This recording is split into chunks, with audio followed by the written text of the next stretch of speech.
And in some ways, it's quite a complex asset class in that the back of the napkin envelope calculation isn't as simple here because you've got to really look into the demographics of the student. I have properties that have a large student component in them, and some of these are general mixed use as well, where you've got families, you've got students, and you've really struggled to figure out who is my market here. What am I trying to build? And value add components often pick a market and really cater to that market. Otherwise, if you end up trying to be everything to everyone, you have a lame, very average offering. And also, I'm sure you appreciate the operations are pretty key. You need good integrations with the university itself. We have a very big property in East Texas, and we have one of the largest swimming pools there. And we figured out we have got to figure out a way to get the university to recommend us as a potential accommodation. We're right there, and have facilities that are student only, and eventually clear out and make it completely student, because that seems to be the value add component for it. It's not as simple as getting butts in beds and just applying an NOI. You've got to be strategic and think about the marketing. How do you appeal to students who are going to spend a few years of their lives here, or maybe a year? The other thing too, do you agree with the statement that in some ways student living is like a springboard into the co-living space regarding the use of technology and the fact that it's more of a transient tenant rather than a permanent tenant? That's a great question. And that's the reason I created a concept right after understanding what student living is, called Live-In, Livinn. And the idea was looking at real estate and understanding that, there is a plug and play environment here. So, and I'll answer your first question in a second, but you kind of triggered that kind of thing. And the idea was that I think the young professionals are in a almost an equivalent need for a plug and play solution within urban environment, which today we call co-living. But that was, I'm talking 2014, 15, that before the trend was coming up. And the idea was to take a building, create a brand pretty much of, you have a turnkey solution, you know how it's designed, you know how it looks, you know what you're getting, and you know what's the amenities you're getting, from office spaces down below and coffee place and gym and everything you need, but in the middle of San Francisco, right? So for the urban young entrepreneurs or whatever, entrepreneurs in general, like plug and play your life. And the reason it relates to what you said, your first question, is that I truly believe in branding. I believe branding is a very, very powerful kind of tool, which I don't mean necessarily high-end brand, or I think branding kind of what it does when you prepare for any venture, when you prepare for any effort that you're doing, you need to ask yourself, what are you doing it for? What does it serve? But also how you want to be kind of packaged, how you're going to be seen, how you're going to be delivered that kind of solution, right? And branding pretty much takes everything that you need to do from the idea all the way from the other side, getting the idea of how exactly they understand your product. That's why not a lot of people, not a lot of people actually, entrepreneur, and that's really surprised me, not putting a lot of attention of the story. And it's not about me putting myself out there, no, I have a full brand. No, it's about me truly understanding, why am I doing what I'm doing? And what's the other person who's supposedly be my client or tenant or whatever, which is a client, what is he thinking when he's looking at me? And I think that, to your question about the tenant mix and everything, what I saw, as long as people know what to expect from my building, what they're getting from my building, and what are the A, amenities, B, services, C, cost associated with them living in my community, you can handle the mix. Because if you create that line of, this is who I am, this is what I provide you, and this is how much it's going to cost you, that kind of takes away a lot of the noise. My focus on student housing investment is location, because once you're a little bit further from the campus, you need to deal more with competition. Because why would I be in your building versus the other? Mine specific ones where I'm literally across the street from the main campus. I'm literally, so location, because then I take away a lot of the comparison factors, because I'm the closest one to school. Now it's all about whether I'm affordable, convenient, and so on. It's interesting about location. At Bluefield Capital, we buy a lot of real estate, and we actually went the opposite direction. During the pandemic, there was a group in Columbia, Missouri, and they were a student housing group, and they had a portfolio of assets, and they decided because of the pandemic to start cutting the fat and getting rid of the assets that didn't make sense. And there was one asset that was miles and miles away from the University of Missouri, and they had tried to make it student housing. They put a shuttle in place, they put amenities, they did everything they could, and it just wasn't performing like everything else. And because they were so focused on student, this is the only way they could view the world. This is what they do, and they're the best at it.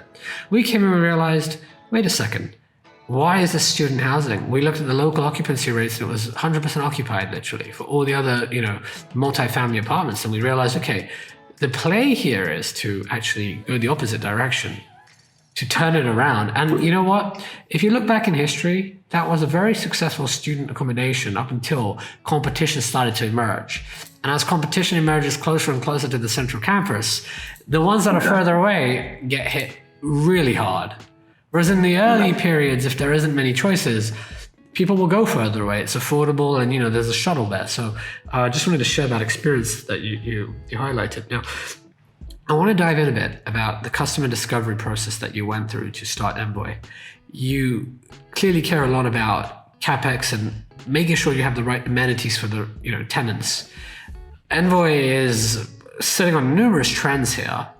Talk to me through how you decided to start the company and went through the process of figuring out what to build and what need you're solving in the tenant base. Yeah, definitely. Sure.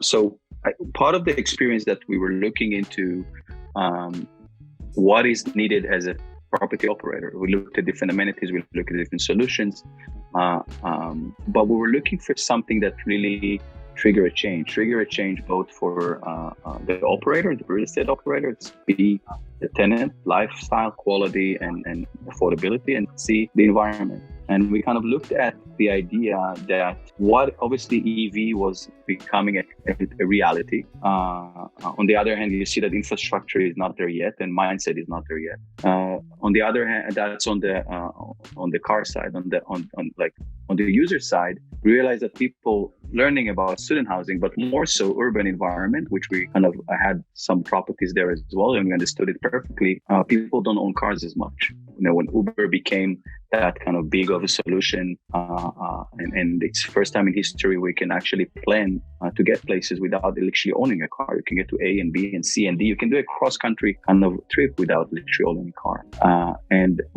obviously traffic jam is all that. So all that together created Envoy, where we believe that mobility and infrastructure should be integrated within community lifestyle.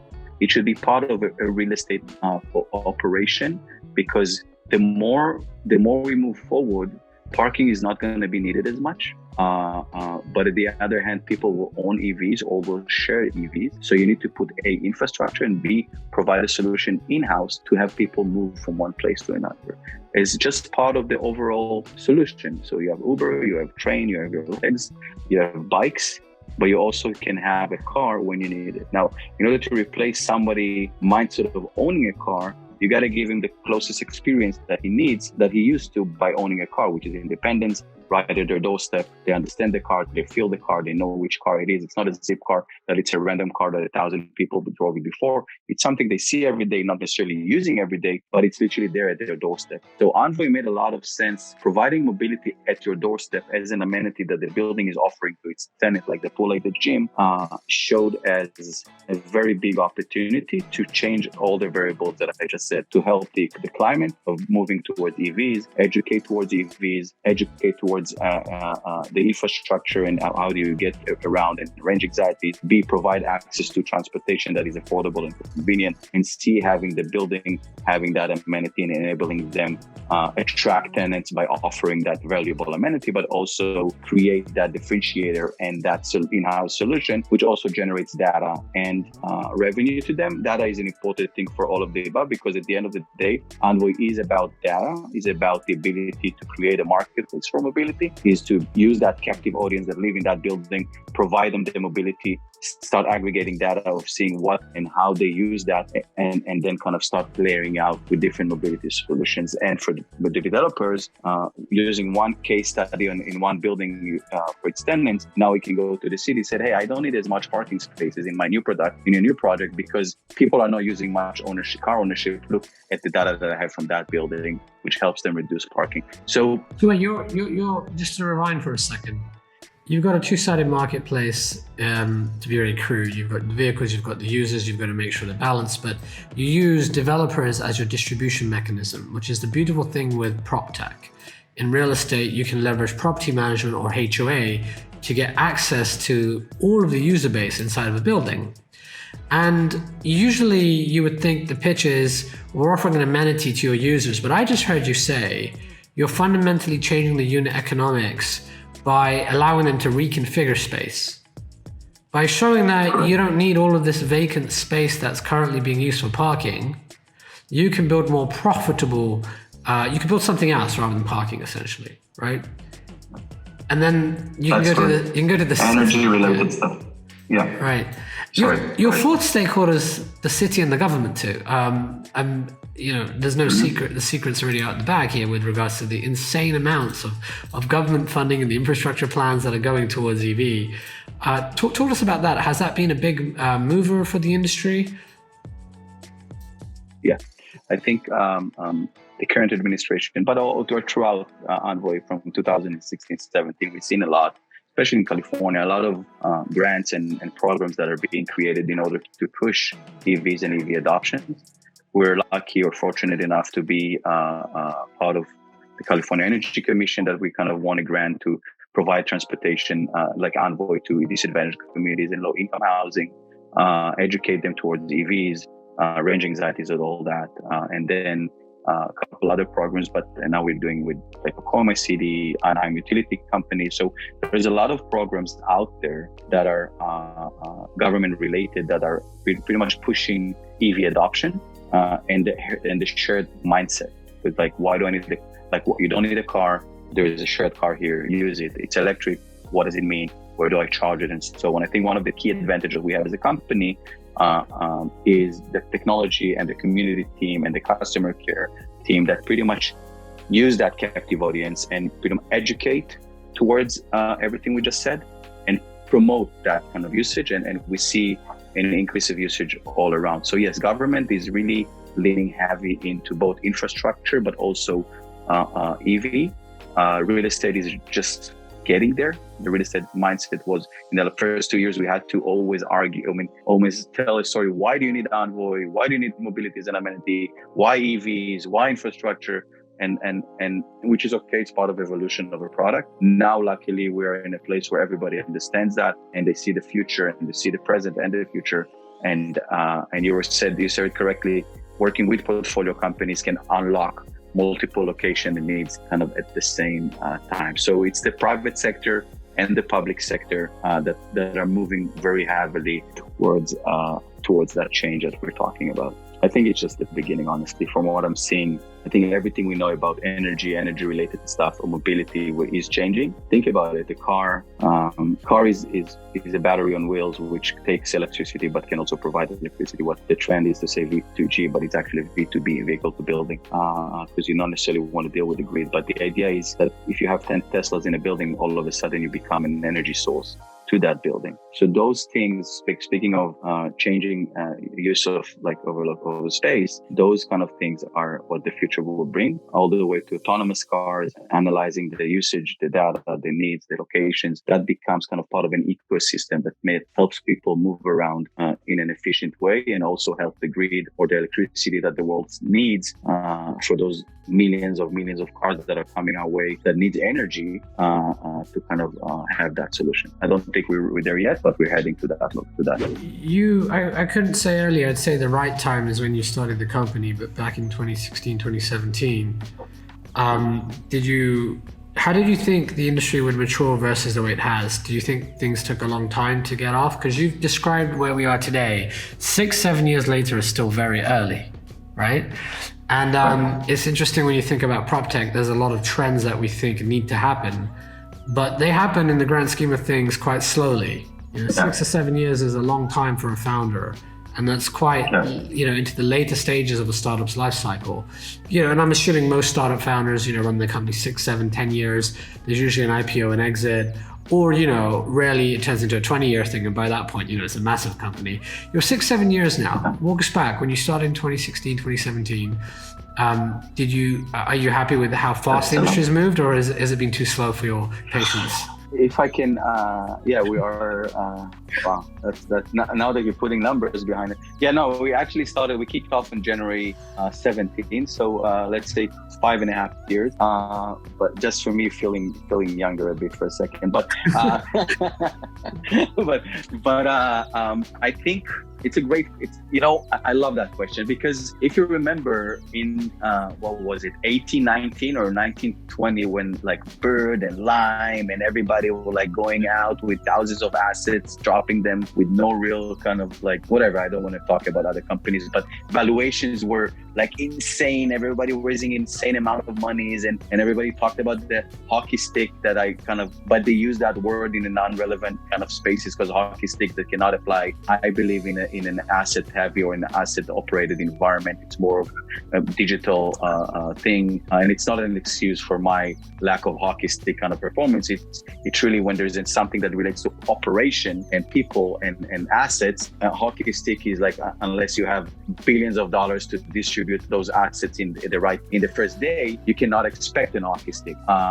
It's not pushing a button and now I'm exposed to millions of people. But not to say that one is not scalable as the other. It's just a different mechanism to get to that solution. Yes, Envoy is one of those ventures that takes time, and we knew it from the beginning. We took upon ourselves the longer, harder way, because we truly believed we were making a change.